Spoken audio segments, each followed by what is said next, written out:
very difficult to follow the train of events that the lecture tonight emphasizes, mainly because it was not even understood at the time that the events were happening.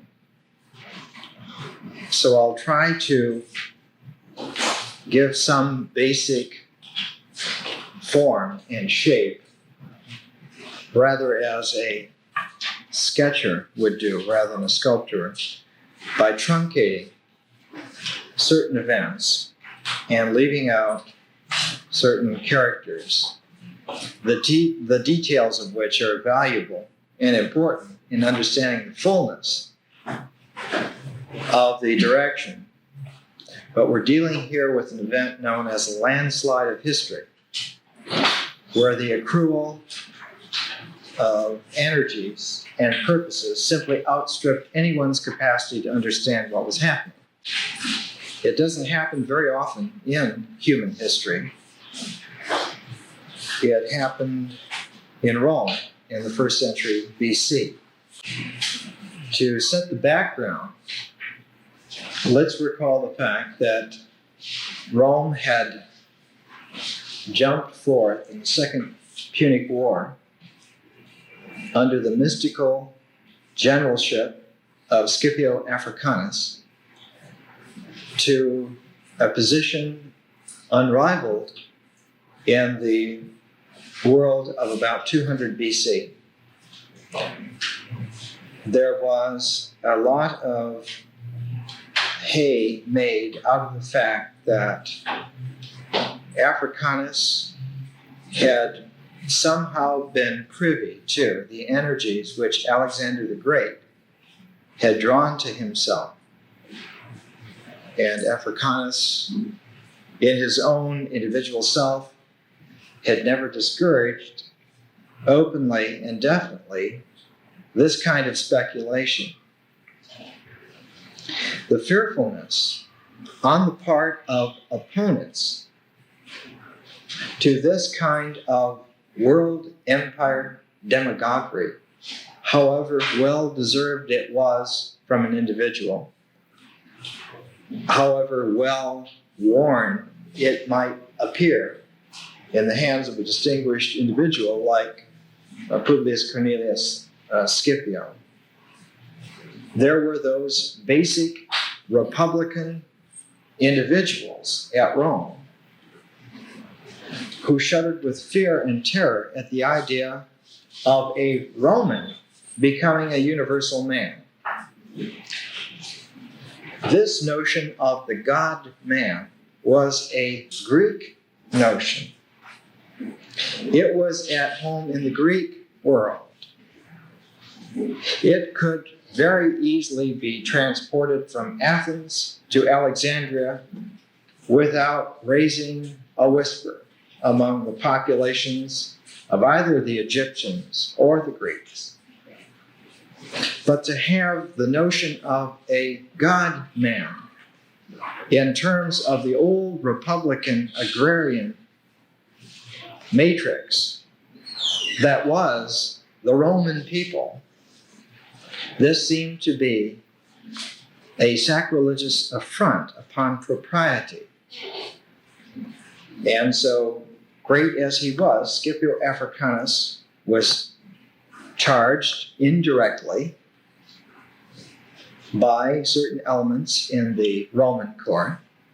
The way they did it is they said that his brother had held back sums of money from the booty that was to be deposited in Rome, and that he must account for these things. And the aged Scipio Africanus, putting on his best toga and his great Republican general's expression, took the account books into the Senate of Rome and tore them to shreds in front of the entire Senate, and left with the great imperious dignity that he had. And the case was eventually dropped. His brother was made to pay some certain sums in a more discreet fashion. But a sound had been knelled in the Senate of Rome that left reverberations. And the spirit of the Roman people began to be raised to the level to where they would have to find themselves, as this country is finding itself late in this century, on that razor edge where responsibility and power almost call out for themselves to be extended to include all the parenthetical context that might arise in the future. And this extension is called empire. The next generation of Romans from Scipio Africanus managed to, with the problems they had, to balance themselves until the Third Punic War. And the grandson of Scipio Africanus, Scipio Aemilianus, began having tremendous visions of his grandfather's spirit coming back to him. And he had collected around himself a group of companions, two of which were the most distinguished thinkers of his day. One, the great historian Polybius, a Greek, and the other, a great Stoic philosopher, Panaetius. And Polybius and Panaetius were two of the greatest Greek thinkers of their day. And they were companions to this grandson of Scipio Africanus, named Scipio Aemilianus. And it fell to Aemilianus to prosecute the third and final Punic War. And he found himself no longer able to shape war in a gentlemanly way. And the upshot of it was that Carthage was defeated, and the city of Carthage was effaced from the earth. Every building, every foundation stone was dug up and thrown to the sea. The ground was plowed with salt, and the wasted ruin that still exists was engendered.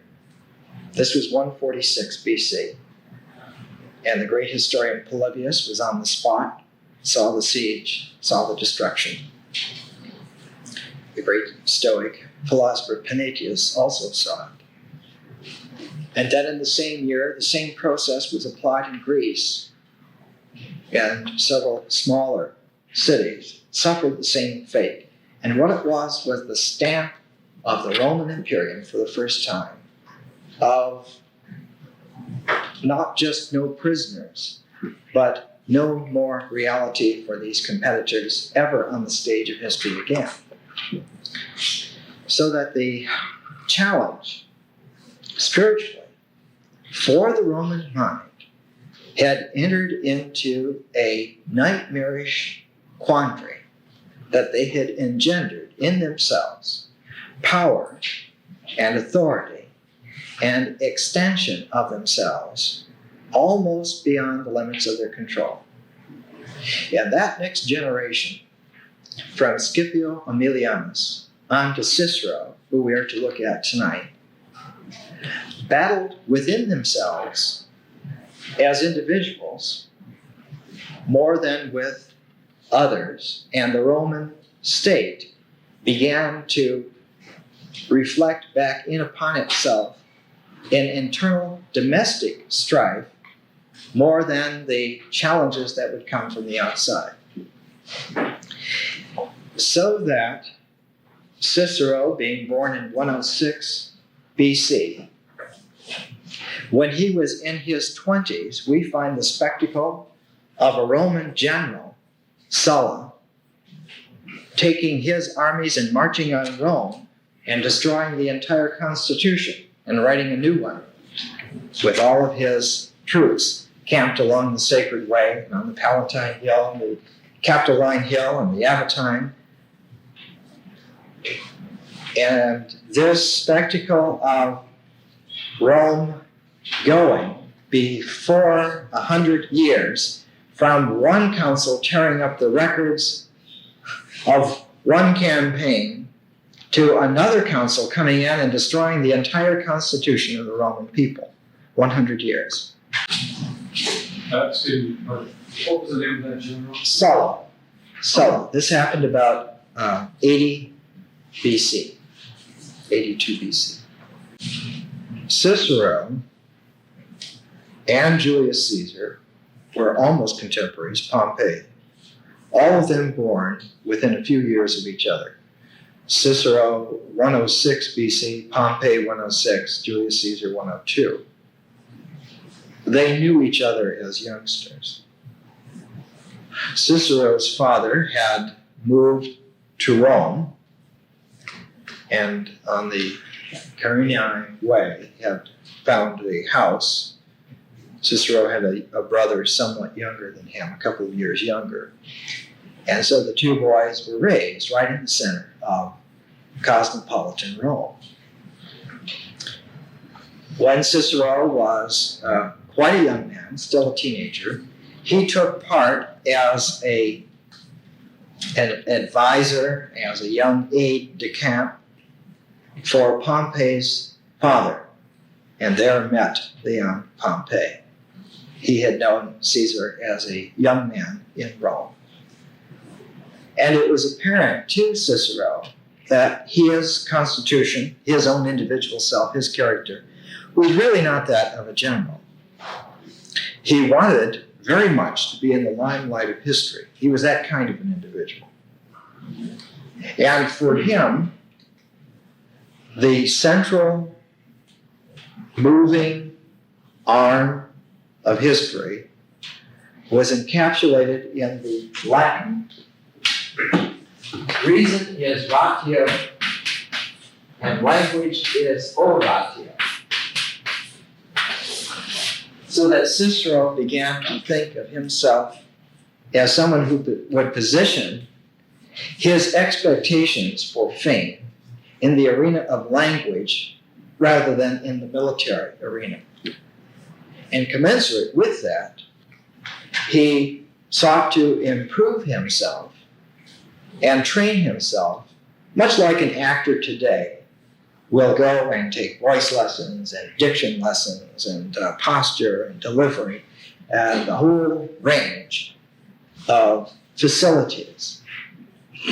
So Cicero, devoting himself as a young man, found at an opportune juncture, I think he was 26 or 27, he got involved in a trial in which he had to condemn a very close friend of this same Sulla, the general who had dismembered the Constitution of Rome, whose power was paramount in Rome.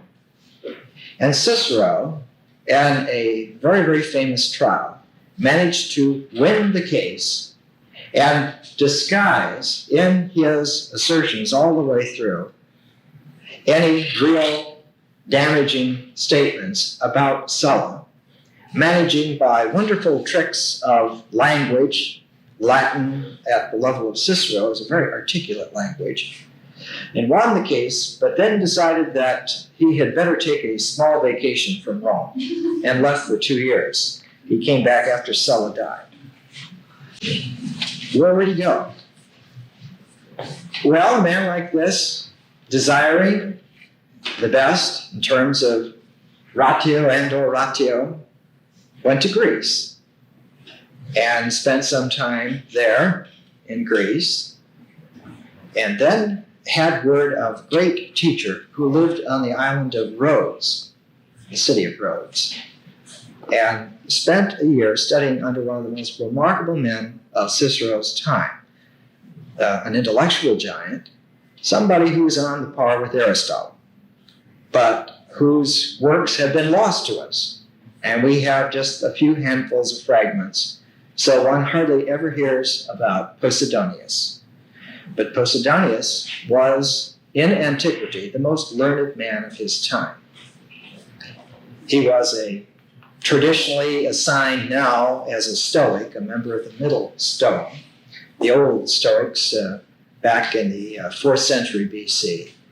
And now we're up to the 1st and 2nd century BC. Posidonius, born about 135, died about 50 BC, about 85 years. Posidonius, the most learned man of his time, numbered among his works a universal history which extended Polybius's history, which only went down to 146 BC. Polybius stopped his history when he saw what had happened with his favorite protagonist. He realized that he was not the man, with his Greek mind and imagination, understanding what had happened to extend his history beyond the destruction wholesale of Carthage. So Posidonius had written in antiquity, in 52 books, a history of Rome from 146 BC down to the time of Solon and his destruction of the Roman constitution. So that had we Posidonius's great history, we would have displayed before us that century in which the mind of Rome changed from a skittish terribleness to a nightmarish aggressiveness.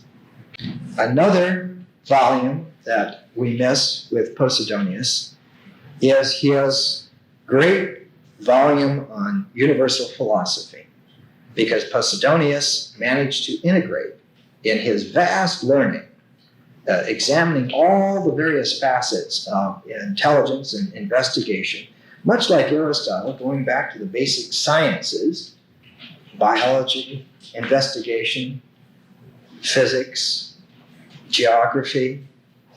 He gathered reports from all over the known world, sifted them, cataloged them, consulted with the great savants of Alexandria, and pieced together a tremendous universal philosophy.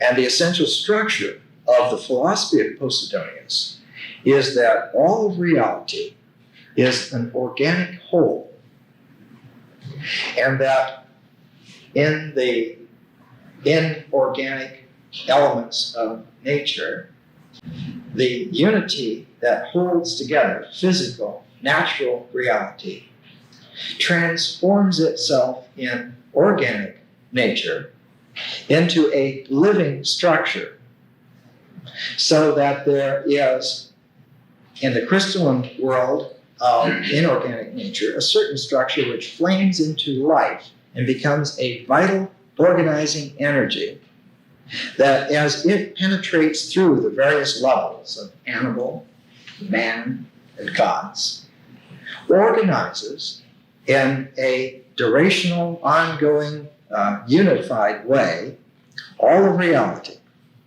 And that the only way in which man may see this happening is to correlate his investigations of nature with his investigations of history, with his investigations of mathematics, and there, looking through these overlapped templates, may discover the unity of process and structure throughout the entire realm of manifestation. Well, now this is somebody. And Cicero studied under Posidonius for at least a year. And I think I should give you a few words here on Posidonius from the Oxford Classical Dictionary, just so you realize that it's not my spinning out of this tremendous capacity of an unknown. We rarely hear of individuals like this. I was over at USC today, and they didn't have a single course on classics for the summer. So even the greats like Plato and Aristotle are ignored at our time. According to Posidonius, the end and destiny of the human race is exactly reflected in the vicissitudes of history. Political virtue, therefore, consists in turning humanity back to its state of prehistoric innocence, in which philosophers were the lawgivers and instructors of their fellow men, and acted as intermediaries between the world of matter, in which men are compelled to live, and the world of God from which alone law-abiding morality can spring. Thus, politics and ethics are one, and any form of moral or political activity becomes a religious duty, by fulfilling which man frees himself and acquires knowledge of the gifts of the Spirit, which enable him to enjoy a superior form of existence after death. So after hearing this firsthand, a great explication, for a year or two, Cicero returned to Rome. His whole idea of the responsibilities of man with language in history were raised from the expectation of mere fame to the expectation that he would make his saved destiny as an individual for himself and, if need be, for his country. Not just in terms of the Roman Republic, but in terms of this great understanding of the world history coming to a cosmopolitan universal phase.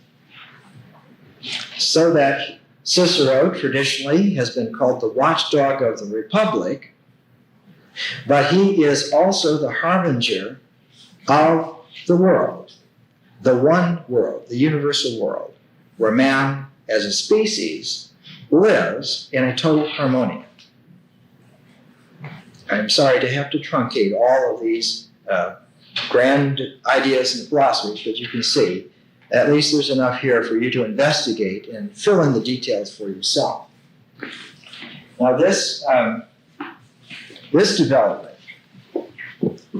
this raising of the sights of young Cicero stood him in good stead. When he returned to Rome about 76 BC, he took a wife, Terentia.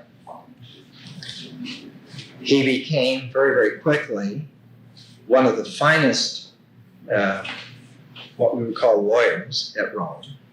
He almost always took the defense. Very, very rarely did he take the prosecution.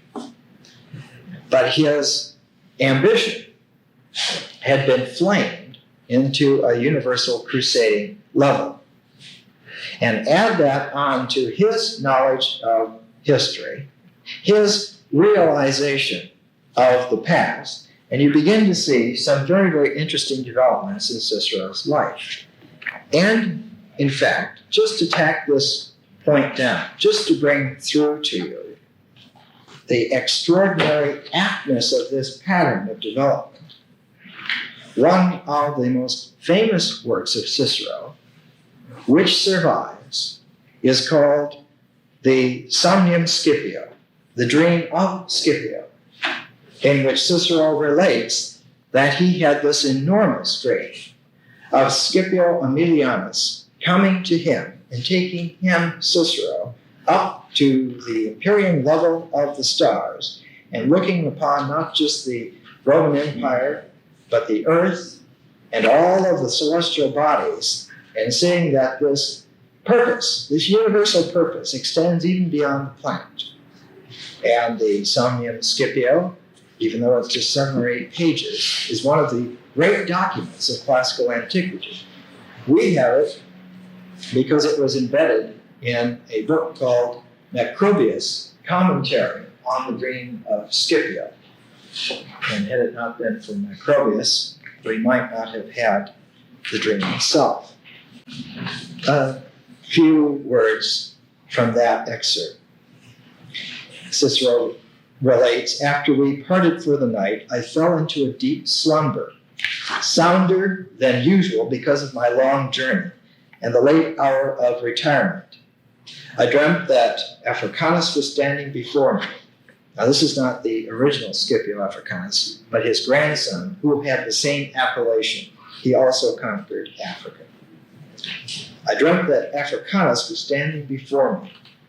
I believe our discussion must have been responsible for this, for it frequently happens that our thoughts and conversations react upon us in dreams, somewhat in the manner of an Ennius. Ennius was an early Roman poet who reported experiences about Homer, of whom he used to think and speak very often in his waking hours. My grandfather's appearance was better known to me from his portrait mask than from my memories of him. Upon recognizing him, I shuddered, but he reproved my fears and bade me pay close attention to his words. Do you see that city, which I compelled to be obedient to the Roman people, but which is now renewing earlier strife and is unable to remain at peace? From our lofty perch, dazzling and glorious, set among the radiant stars, he pointed out Carthage. To storm it, you have now come, ranking not much higher than a private soldier. 2 years hence, as consul, you will conquer it, thus winning for yourself the cognomen, which until now you have had as an inheritance from me. And so Cicero goes on. And in the relation of the dream, he begins to veer away from mere happenings on the stage of history to an outline of cosmic hierarchy, which is a presage of the cosmic view and hierarchy that Claudius Ptolemy would lay down some 300 or 400 years later. So that we have really a view of the Ptolemaic universe, with the Earth unmoved at the center, and the lunar levels, and then the planets, all the way out, including the sun among the planets between Venus and Mars, on out to Saturn, and then the level of the stars beyond. So that we have a very curious development that the intuition of some great cycle, of some great pattern of time, had reached a fullness and had come full round, so that there was an impending moment of eternity, obtruding itself into a temporalized situation. And from the viewpoint of someone like Cicero, being born in 106 BC and dying in 43 BC, December 7, of which conditions we'll soon hear, it looked from that viewpoint as if the culmination were, in fact, what had been suspected since the time of Polybius and Panatius, that Rome was the natural, inevitable fruition of the meaning and patterns of the entire ancient world, and that Rome, as a phenomenon, was destined to complete and fulfill the entirety of history. And that time had arrived in the generation of Cicero and Caesar and Pompey and Mark Antony. And so they felt themselves perched literally up among the final stars of human destiny. And this fact cannot be stressed too much. This fact, this awareness, this consciousness began to obtrude psychologically on these persons, especially those I've just named, because they were up on the moving pinnacle of history, exposed. And so a lot of the vacillations that all of them displayed are really what we would call today neurotic tendencies of psychological breakdown. And time again, as you review the events that led up to the death of Cicero and the death of Caesar and the death of Pompey, the death of Mark Antony, they all were ground up by the same circumstance. The only insight that we have to the dismembering and disability of the psychological pressure are the letters of Cicero. It's the only thermometer in the mouth of this storm that we have. And fortunately, we have about 800 letters from Cicero. And it's in the letters of Cicero that we find the slow awareness, and then finally stated, that some enormous combine of events has come home to roost in Rome, in the city itself, and that all the frayed edges of history had literally been dumped on the floor of the Senate, and the Senate had become rather like Shakespeare's stage, the only place in all the world that anyone could do something effectively, and it was completely out of anyone's hands individually, finally, ultimately. And so they were driven to the last remaining hope that somehow some combination of them would form an alliance that would see them through. And so we find more and more this searching out for who can we be with to be safe?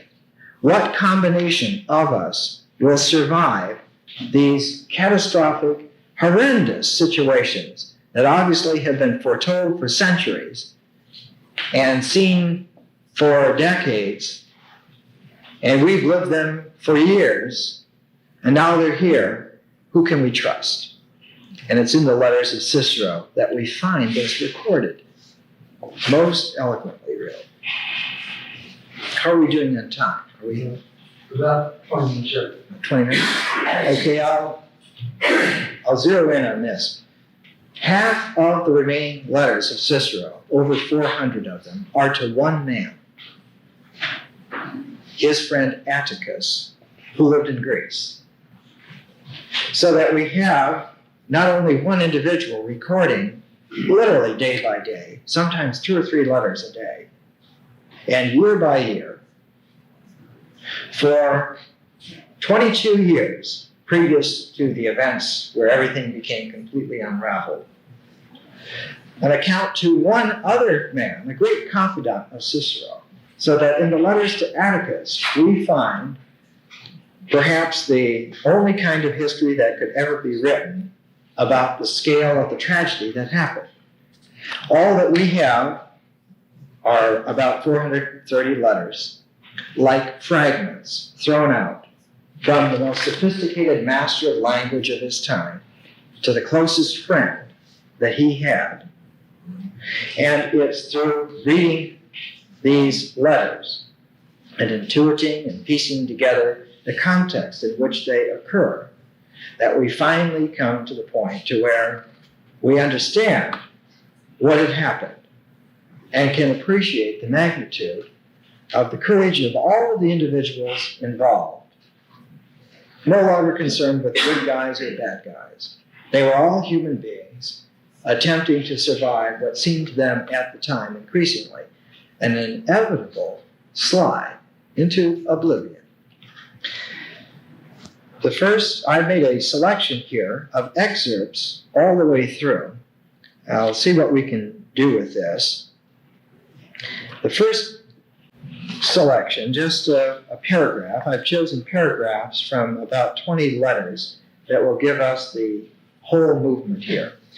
This first letter, it's the second in the collection. It comes from the 23rd of November, 68 AD. Cicero writing. That is about all I have to tell you.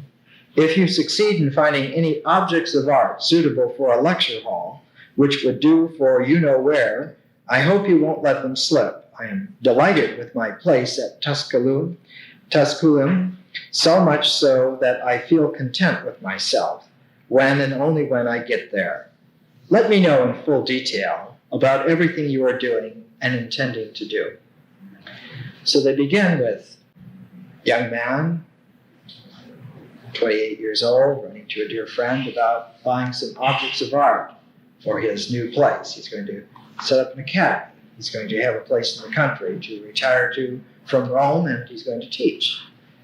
The next is from the 10th letter here, and it's from a few years later, 17th of July, 65 AD. And Cicero is about to become a candidate for the highest office in the Roman state, that of consul. And this is 65 AD. His competition at the time included a sort of a nondescript man famous at the time, Antonius, and one of the arch villains of history, a man named Catiline. Cicero writes to Atticus, "The position as regards my candidature, in which I know you are deeply interested, is as follows. So far as can be foreseen up to date, only a certain Galba is canvassing, and he is getting for an answer a good old Roman no, plain and unvarnished. It is generally thought that this premature canvass of his has rather helped my prospects, for people are commonly refusing him on the ground that they are obliged to me.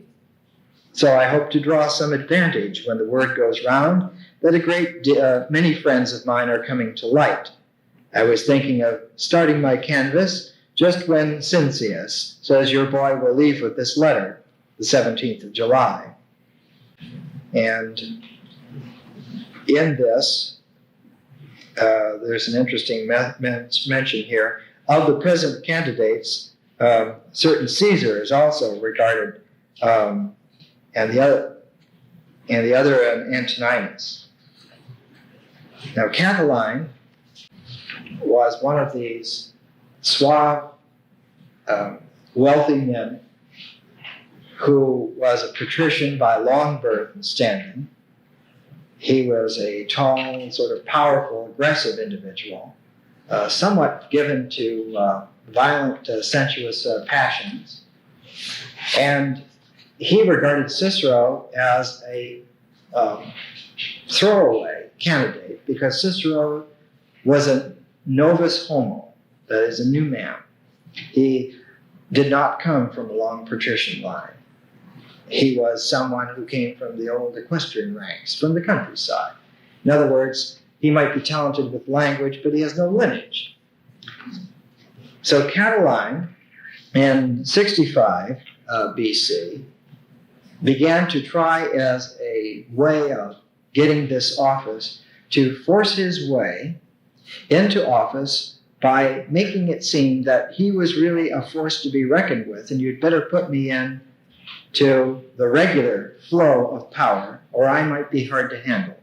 In other words, he began to move his shoulders and muscle around as if he might be willing to step outside the law if they didn't include him within the law as a counsel. This particular design backfired on him, and a certain letter was brought in and read before the Senate, and Cicero made a wonderful oration before the Senate. We still have it, and it bears in Latin a title like "In the Candidate's Robe, Straight Appeal to the Senate of Rome." And in this appeal, Cicero made the case that actually what Catiline was doing was trying to threaten the Senate of Rome with a conspiracy to take over the country, and that he was obviously a man not suited for office, especially for the consular office. And this oration happened the day before the elections. And of course, stock in Cicero went up. He got the most votes, became a consul. Antonius came in second, and Catiline lost. And this stung him. This elegant country bumpkin had taken away his candy. So Catiline began to plan in his mind a real takeover.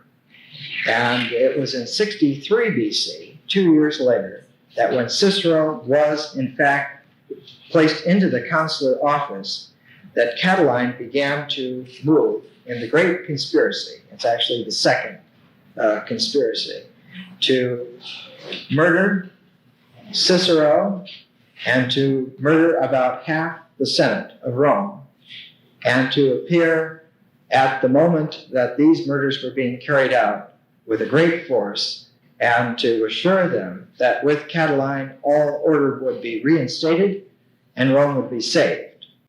This, of course, was brought to the attention of Cicero by one of the young ladies that Catiline had used and then thrown aside, and a certain Fulvia appeared late at night at Cicero's house with condemning letters, and Cicero, armed with these letters, sent out messengers and convened a great midnight conference in the Senate of Rome, where by torchlight, with his great eloquence in his pajamas, he assured them that Rome was safe with him, and the great watchdog of Rome was on the move. And this tremendous, to truncate the situation, this tremendous midnight revelation forced the hand of Catiline. He was banished from Rome, and later on he would be defeated by the consular armies in Antoninus. He had raised some 20,000 men, but by 63 BC, that was nothing. And in Rome, Cicero made sure that the co-conspirators that could be grabbed, including some very high military leaders and 12 senators, were promptly tried and executed. And in this great torchlight parade, Cicero brought himself to the Senate of Rome and had one of the great triumphs of his life. And this was in the final days of his consular office. This is the way in which Plutarch, in North's translation, puts it. And furthermore, to let him that he should not speak unto the people, they did set their benches upon the pulpit for orations, which they call at Rome rostra, and would never suffice him to set foot in it, but only to, he granted thereunto and went up to the pulpit upon that condition. So silence being made him, he made an oath not like unto other consuls, others when they resigned their office in like manner, but strange and never heard of before, swearing that he had saved the city of Rome and preserved all his country and the empire of Rome from utter ruin and destruction. And all the people that were present confirmed it and swore the like oath. And a little note here, the next sentence in Plutarch, giving a foreboding of things to come. Wherewithal Caesar and the other tribunes were so offended with him that they devised to breed him some new storm and trouble. So that Catiline was taken care of in 63, and one of the powers behind Cicero at that time was the great general Pompey, who was in the east, who had just finished up a great war against Mithridates, an Iranian emperor, who had in fact pushed the Romans and the Italians completely out of Asia Minor, out of what is today Turkey. Had in fact issued massacre notices so that 70 or 80,000 Italian Roman colonists throughout the Greek Asia Minor coast world had been slaughtered and killed. Pompey, being one of the great generals of all time, had won this war against Mithridates and had accrued as a part of his conquest the enormous treasure of Mithridates, one of the largest booties ever brought back to Rome. And it was the understanding that Pompey and Cicero were good buddies and good friends that kept the situation from deteriorating at Rome in 63 BC, 62 BC, because it was always rumored that Julius Caesar was a part of the Catiline conspiracy. We have a letter here from Cicero to Atticus, and this is dated the 25th of January, 61 BC. That is shortly after all these events had happened, within 45 days or so of all these wonderful events. Since you left me, there are things that well deserve a letter of mine, but I must not expose such to the risk of getting lost or opened or intercepted. The walls have ears in Rome by this time. First, then, you may care to know that I have not been given first voice in the Senate.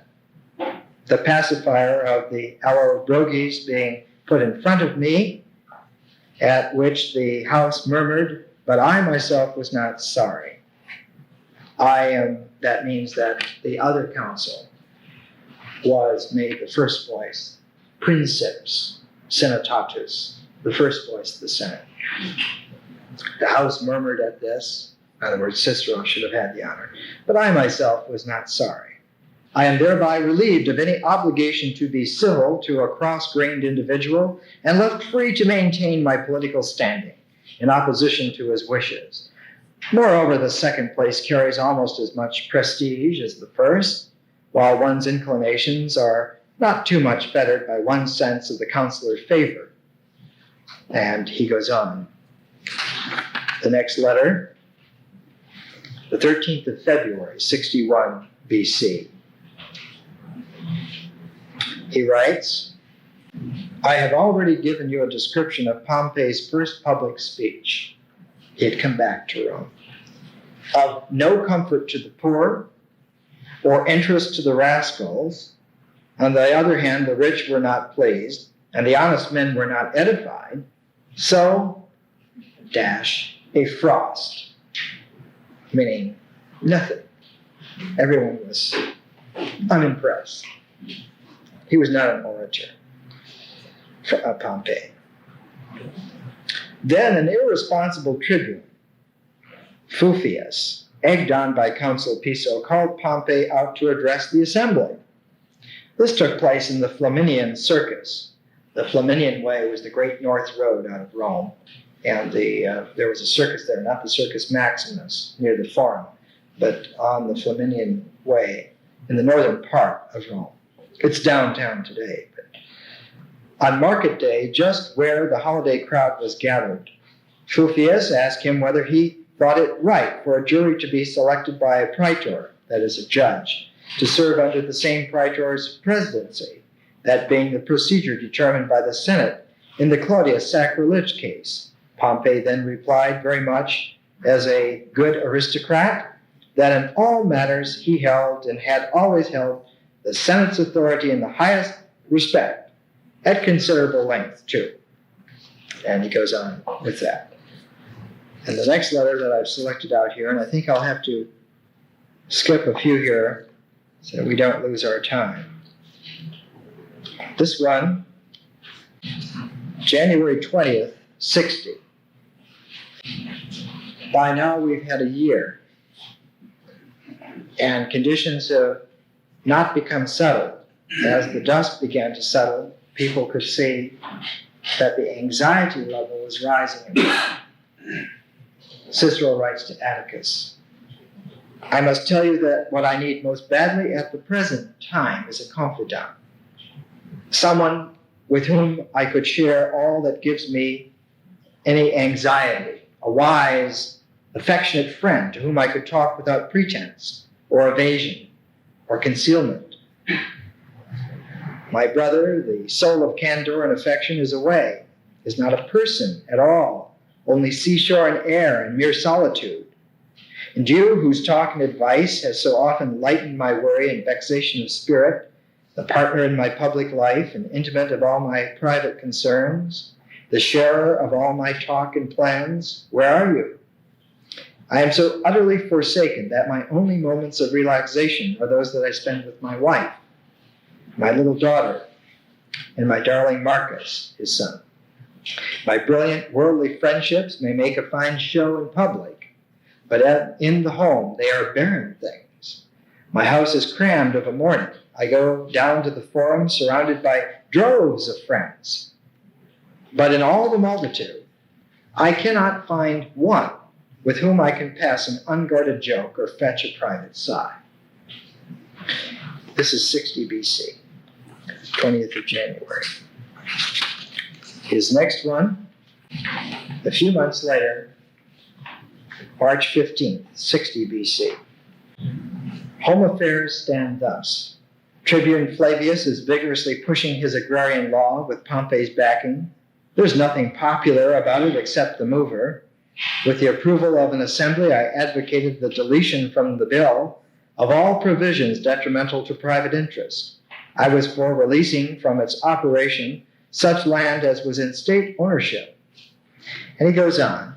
And the point of the letter is that by now, the situation has become complicated by the fact that almost all of the powerful individuals in Rome were in deep debt. There were exceptions like Caesar and Pompey, who were generals who could conquer other peoples and pocket some of their booty. But the sudden growth and far-flung ambitions of the powerful Romans, especially those in the Senate, had ended up by making all of them so far in debt that their quandary about political power was becoming confused about who owed what to whom. And these situations began to work upon them. I'm going to skip over a few here so that I can work in the time. This next one, this is about 10 years later, March 12th, 49 BC. This is a letter from Julius Caesar, Caesar Imperator to Cicero Imperator. Though I have only just seen our friend Furnius, and could neither speak nor listen to him at leisure, since I am in haste, and on the march with my army already sent ahead, yet I could not neglect to write to you, and to send him and to express my thanks, though that I have often done and expect to do oftener. You give me so much cause.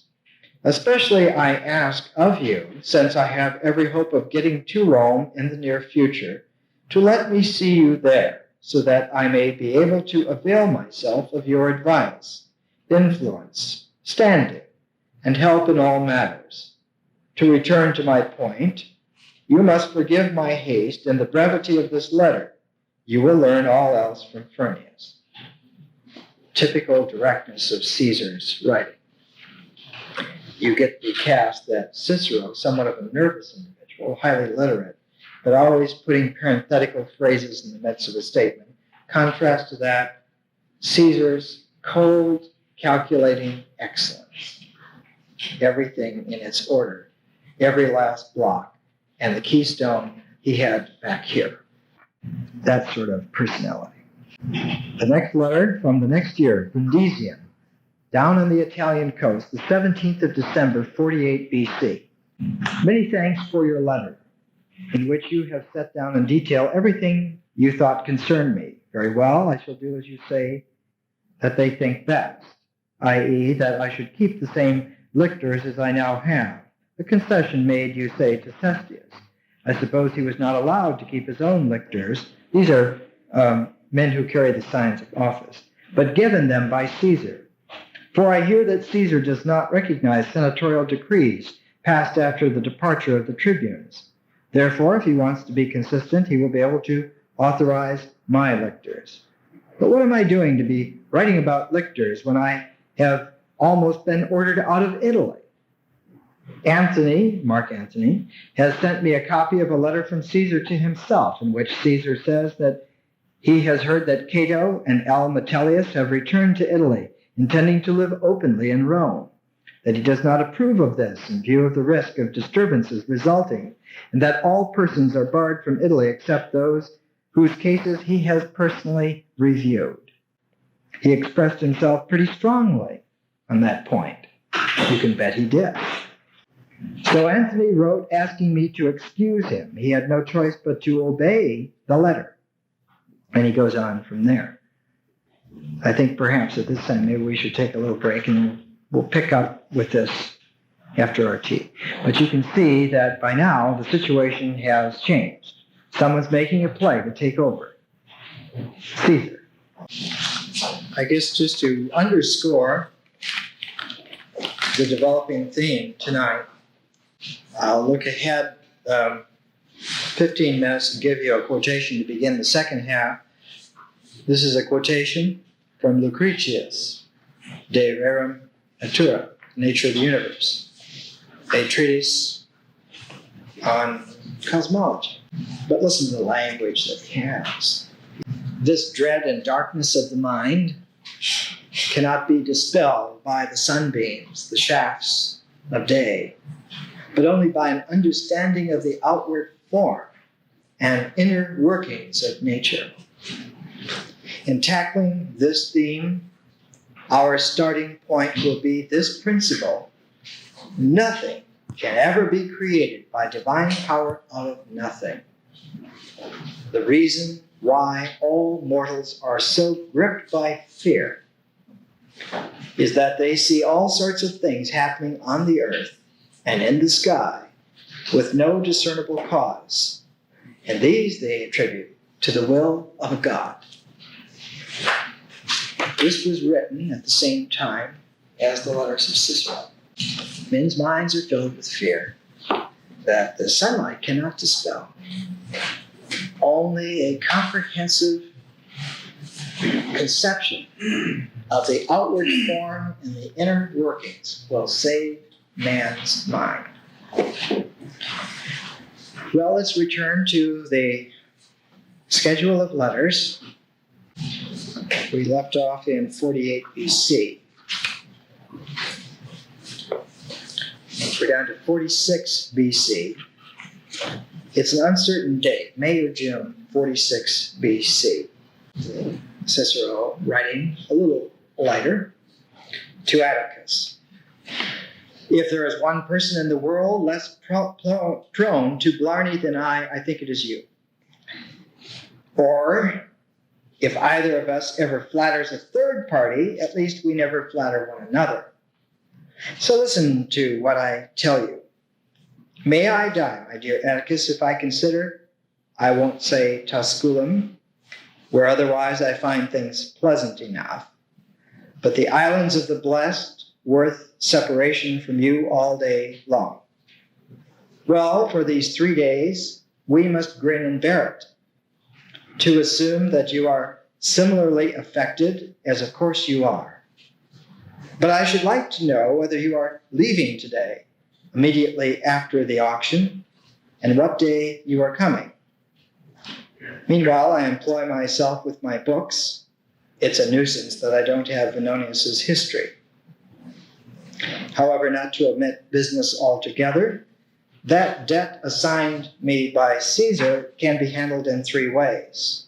Purchase at the sale. I would rather lose the money, though in fact, apart from the discredit involved, I think that's just what this would amount to. 2, transfer of the debt to me for payment by the purchaser a year hence. Whom could I trust? And when will that Meto's year arrive? 3, a half payment on Venetius's terms. Think it over then. But I'm afraid your friend won't now hold the auction after all, and that when his games are over, he'll hurry to the assistance of our mumbler. And so on. So events are attenuating in Rome. The next letter that I selected out comes from the next year, about a year later, June of 45 BC. This is written not from Rome, but from Cicero's estate, Tusculum. He mentions in here Tiro. Tiro was one of his secretaries. Tiro lived to be over 100 years old and survived a lot of these events. And the preservation of many of Cicero's letters are due to the fact that Tiro, as an individual, simply outlived the events, the crunch of them, and found copies of the letters and had copies collected and made a collection of them. I won't go into I was going to mention something here, but I'll let it pass.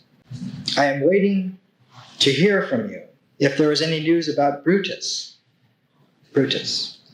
Nicias, to be sure, thought the matter settled, but says the divorce is not popular. That makes me all the more anxious on the same score as yourself. If there is any adverse reaction, this might put it right. I must go to Arpinium. He was born in Arpinium. My little properties there need my attention, and I am afraid I may not be able to get away once Caesar comes home. Dolabella, who was a consul, the head general for that year, Dolabella holds the same opinion about the date of his return, as you deduced from Massilia's letter.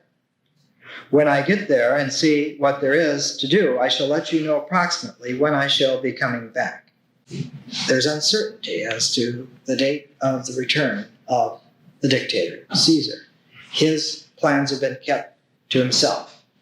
There is a triumvirate, the first triumvirate of Crassus, Pompey, and Caesar had fallen somewhat apart. Crassus was killed in Asia. He was one of the richest men in Rome, but an inept general in many ways. Pompey, who challenged Caesar at a battle known as Pharsala, lost. Caesar was one of the greatest generals of the ancient world. Pompey fled, hoping to find some place in the Roman world on the edge of it where he could reconnoiter his power and his troops.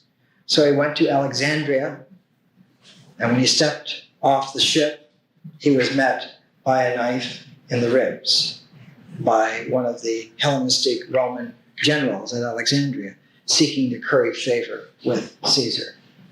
And that left Caesar alone, almost alone.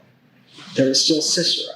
There was still the watchdog of the Republic. There was still the fact that even though he had no armies, and even though his allies had been killed off one after another, there was still Marcus Tullius Cicero with his language, his understanding, his humanity. There was still Cicero. The next letter, written the next day, June 45 BC. Little wonder you are shocked by the news about Marcellus and see new causes for alarm. Who could have feared anything so unprecedented, so apparently outside the course of nature? Clearly, we are safe from nothing. But you make a historical slip.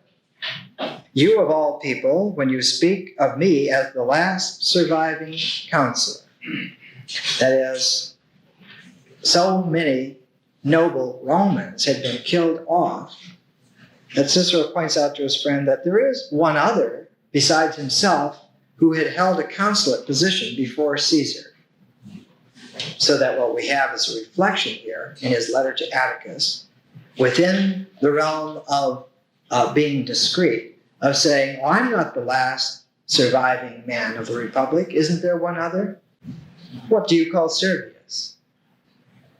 Not, of course, that this is of any importance, especially to me, to whom the dead seem no worse off than the living.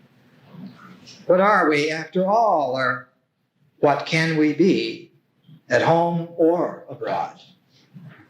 If it had not occurred to me to write these books of mine, such as they are, I should not know what to do with myself. He's saying that this is the curtain call for the Republic. He's not the only man left. There's some other man someplace else, but it really isn't that important. What about the living and the dead? How important is it? And after all, he has his books, and these really have been his source for living. Then the sentence, if Brutus takes any step, be sure to let me know. I think he ought not to lose any time, especially if he has made up his mind. He will extinguish or damp down all the tittle-tattle, some of which has reached even my ears. But he will be the best judge, especially if he talks to you about it. And the next letter is from 7th of April, 44 BC, in Rome. I have broken my journey at the house of the person of whom we were talking this morning, utterly deplorable. According to him, our problems are insoluble. For if a man of Caesar's genius could find no way out, Who will find one now? In short, he said, Rome is finished. I am inclined to agree. But he said it with such relish and declared that the Gauls will be up here within 3 weeks. He told me that since the Ides of March, he has talked to nobody except Lepidus. In sum, his opinion is that it cannot all just pass off quietly. Wise Oppius. He regrets Caesar no less, but he says nothing which any honest man could take amiss. But enough of this. Caesar was stabbed by many friends of Cicero, calling out his name 3 weeks before that letter in Rome. The next letter, a portion of a letter from Mark Antony to Cicero, and it's headlined Mark Antony Consul. He has the power temporarily. 2 weeks after this letter from Cicero to Atticus, Mark Antony sends this letter to Cicero. Pressure of business on my side and your sudden departure have prevented me from taking this matter up with you in person. On that account, I fear that my absence may carry less weight with you than my presence would. But if your goodness of heart proves to correspond with the opinion I have always entertained of you, I shall be very glad. And he goes on from there. And he mentions Caesar. And this time, further on the letter, instead of Julius Caesar, who is dead by now, it's another Caesar. It's the young Octavian, the future Augustus. And the young Octavian comes onto the scene and senses with his incredible finesse. And you have to understand that Octavian was really somebody. Brutal though he was in some regards, really refined, at least in the sense of where does the center of power really lie? And so while Octavian is seeking to ally himself with Mark Antony and Lepidus, the second triumvirate, he reaches back for the ace in the hole. He reaches back for Cicero. And he makes this sort of appeal to Cicero that even though he has the power, he has the money, he has the army from his uncle, he doesn't really have the refinement, so he needs a teacher. And what better teacher could he have than Cicero? And he addresses Cicero as father. I will protect you, I will take care of you, you will educate me. We will be the real fulcrum of power. And Octavian believed it. He understood it. And it was only with great difficulty that Octavian agreed finally to have Cicero murdered. It was only after Mark Antony, sensing that somehow Octavian with Cicero behind him, would very quickly hold all the aces in the hand. And so at a conference in a little country town that went on for 3 days, Mark Antony and Octavian and all the other generals sitting down together, emptying bowls of grapes, emptying cups of wine, brushing away a tear or two for those that they were writing their names onto lists. It's known as the proscriptions. And the 200 most powerful remaining people, other than themselves, were added to lists. And then these lists were given out to groups of soldiers, and the soldiers went out to find the individuals and kill them. And the first name on Antony's list was Cicero. And the last name that Octavian agreed to was Cicero. Because Cicero had become sort of the talisman, the last remaining survivor of the old republic, a man who understood what it was all about.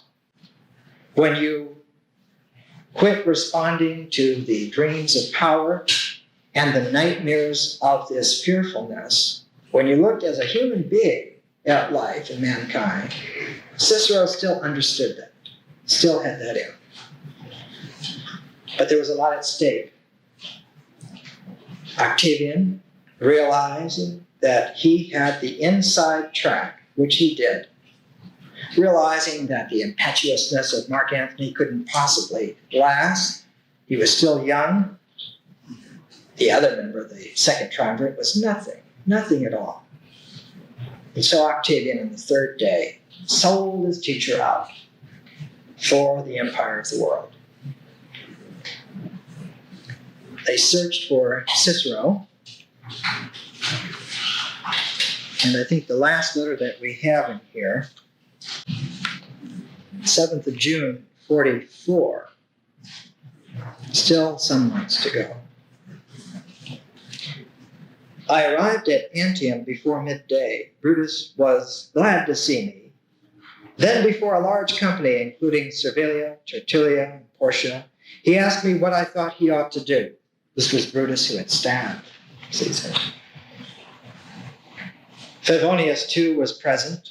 I gave the advice I had prepared on the way, that he should accept the Asiatic Corn Commission. I said his safety was all that concerned us now. It was the bulwark of the Republic itself. I was fairly launched on this theme when Cassius walked in, another of the conspirators. I repeated what I had already said, whereupon Cassius, looking most valorous, I assure you, the picture of a warrior, announced that he had no intention of going to Sicily. Quote, should I have taken an insult as though it had been a favor? Quote, what do you mean to do then? I inquired. He replied that he would go to Greece. Quote, how about you, Brutus? Said I. To Rome, he answered, if you agree. But I don't agree at all. You won't be safe there. Well, supposing I could be safe, would you approve? Of course.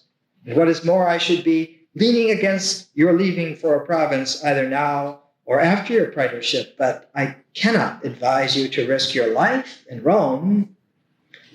I went on to state reasons, which no doubt occurred to you, why he would not be safe. A deal of talk followed in which they complained, Cassius especially, about the opportunities that had been let slip. And Decimus came in for severe criticism. To that I said it was no use crying over spilt milk, but I agreed all the same. And when I began to give my views on what should be done, nothing original, only what everyone was saying all the time, not, however, touching on the point that someone else ought to have been dealt with, only that they should have summoned the Senate, urged the popular enthusiasm to action with greater vigor, assumed leadership of the whole Commonwealth. Your lady friend exclaimed, well, upon my word, I never heard the like. So I held my tongue. In other words, one of the ladies in the audience there saying, I've never heard of such a thing. Save the Republic? Whatever could you be talking about? And so Cicero shut up. And it was 6 months later that the men came searching for him with the warrant for his death. He had fled down to the coast of Italy, and he was collecting some goods. He thought he might go onto a ship and perhaps sail off, maybe to Greece. He put out to sea, changed his mind, and came back, went further down the coast, down around the beautiful landscapes of Sorrento. Some serving person saw the troops coming and knew that Cicero was hurrying down one of these lanes where the trees grew, big Italian cypress grew so close to each other that they seemed to make an arch, almost like a Gothic arch going down. And this slave said, he's gone out there, quick, out there. And Cicero, hustling down this arched lane, heard the soldiers on both sides hustling faster. He was by now in his 60s. And so he stopped. And as Plutarch says, he leaned his head out of the carriage between the draperies, and they cut it off. So in 43 BC, December 7th, Cicero was killed. a wonderful paragraph in a book called Cicero and the Roman Republic. Cowell writes beautifully. He writes, Cicero was thoroughly frightened. He had been too impressed by his own achievements as consul to see the need to safeguard his position. He flattered himself that, quote, ever since I won what I may call the splendid and immortal glory of the famous 5th of December, the day on which he had Catiline's conspirators executed. In other words, he was killed almost on the anniversary of that day. Ever since that day, I have never ceased to play my part in the Republic in the same lofty spirit, Cowell writes. But he had no party of his own behind him. And he had disdained to make himself indispensable to those that had secured that power in the state which the Senate and magistrates no longer really controlled. Too vain and too irresolute, he had failed to take precautions to meet the political hurricane which he had had the intelligence to see was on its way. And when it broke, he was swept before it. He and many, many, many others. One of the most famous series of books that Cicero did were volumes written to individuals, and in one of the most famous, Ad Herennium, to Herennium, certain Herennium, he has a famous section here, which became very famous in the Renaissance. It was the origin of the whole Hermetic movement in the Renaissance, the idea that memory is sort of the key to reach back and save and resuscitate man. And the art of memory became the code word of the Hermetic philosophers, and also Robert Flood's theater. All of this gauged around the art of memory, and it was due to Cicero. And in Ad Herennium, when he talks about the guardian of all the parts of language is memory. And one of the keys of memory is that there has to be an ordering. The old Latin, foci et loci. There must be a focus and a place. And as long as this ordering procedure is working, the memory can be the guardian of all and bring all back into order. And he said, likewise, those who have learned mnemonics can set in backgrounds what they have heard, and from these backgrounds deliver it by memory. So that the key to training a memory and the key to the art of memory is to have a series of backgrounds, like memorized contexts, which one keeps in mind. And any information that you have, you position within a background. And as long as you keep track of the backgrounds and the position of the information within any one of the backgrounds, and you don't confuse any of it, man may recover everything, all of it. The murder of Cicero took away the last Republican background of Rome. He was not just the symbol, he was in fact the individual in whom this repository of the old traditional perspective still was grounded and rooted. And it is interesting to have it at this juncture, and perhaps I should just close with it, another quotation from Lucretius, De Rare Natura, apropos to this shattering of the Roman spirit. He writes, now all those things which people say exist in hell are really present in our lives. The story says that Tantalus, the wretch, frozen in terror, fears the massive rock balanced in air above him. Do you see the language? Do you see the imagery? Frozen in terror, fears the massive rock balanced in the air above him. It's not true. What happens is that in our lives, the fear, the silly, vain, ridiculous fear of the gods causes our panic dread of accident. Accident. Fortune, the vicissitudes of fortune.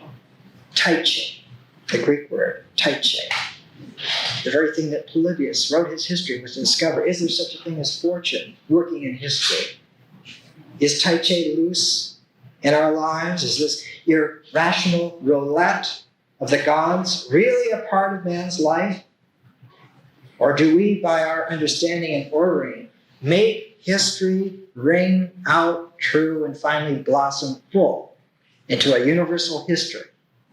What really happens, writes Lucretius, after having lived through this period, is that in our lives the fear, the silly, vain, ridiculous fear of gods, causes our panic dread of accident.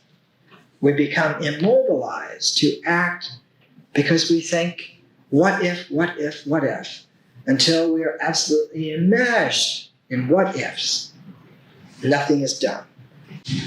No vultures feed on Titios, who lies sprawled out for them in hell. They could not find in infinite eternities of time what they are searching for in that great bulk, 9 acres wide or 90 or spread over the entire globe. No man can ever bear eternal pain, nor give his body as food to the birds forever. We do have a Titios in ourselves, and lie in love, torn and consumed by our anxieties, our fickle passions. Well, the follow-up to it is to get the story of Caesar, the story of the man who was the last they felt, who had a chance to make an order and a sense out of the situation before it exploded. And so next week we'll look at Caesar and Cleopatra to see the same situation from the view of someone without the humanity of Cicero, without the skittishness, someone who had the power, who had the cold, calculating courage. And we'll see what he did with this situation. And we'll do that next week.